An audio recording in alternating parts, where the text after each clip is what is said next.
গাজা উপত্যকায় আবারও ব্যাপক বোমা হামলা চালিয়েছে দখলদার ইসরায়েলি বাহিনী। আইডিএফের তাণ্ডবে স্থানীয় সময় সোমবার মধ্যরাতের পর থেকে উত্তর গাজায় প্রাণ হারিয়েছেন নারী ও শিশুসহ অনেক নিরীহ ফিলিস্তিনি। এতে আহত হন শতাধিক। চলমান সংঘাতের মধ্যেই গাজায় যুদ্ধবিরতি নিয়ে যুক্তরাষ্ট্রের প্রস্তাবে সম্মতি জানিয়েছে হামাস। চুক্তির খসড়া অনুযায়ী হামাস 2 ধাপে ইসরায়েলের 10 জন জিম্মিকে মুক্তি দেবে। বিনিময়ে গাজা উপত্যকা থেকে আংশিক সেনা প্রত্যাহারের পাশাপাশি 60 দিনের যুদ্ধবিরতি কার্যকর করবে ইসরায়েল। তবে মার্কিন প্রস্তাবে ফিলিস্তিনি গোষ্ঠীর সম্মত হওয়া নিয়ে আসছে ভিন্ন তথ্য। ফিলিস্তিনি কর্মকর্তা মার্কিন প্রস্তাবে হামাসের রাজি হওয়ার যে তথ্য জানিয়েছেন সেটি সঠিক নয় বলেও জানিয়েছে কেউ কেউ। এদিকে সোমবার জেরুজালেম দিবস উপলক্ষে একটি বিশেষ সভা করেছে ইসরায়েলি মন্ত্রিসভা।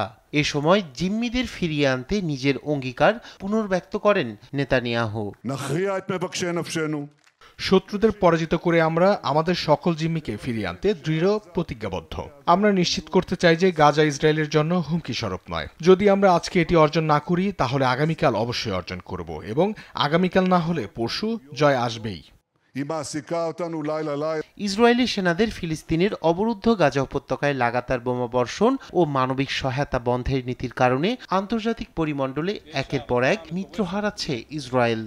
মিত্র হারানো, সমালোচনার ঝড় এবং যুদ্ধের নৈতিকতা নিয়ে প্রশ্ন তোলায় ইসরায়েল এখন কেবল যুদ্ধের নয়, কূটনৈতিক ময়দানেও এক অস্থিরতার মুখোমুখি বলে মনে করছেন ইউরোপীয় নেতারা। রায়হান কবির শুভ্র, নিউজ ডেস্ক, দেশ টিভি।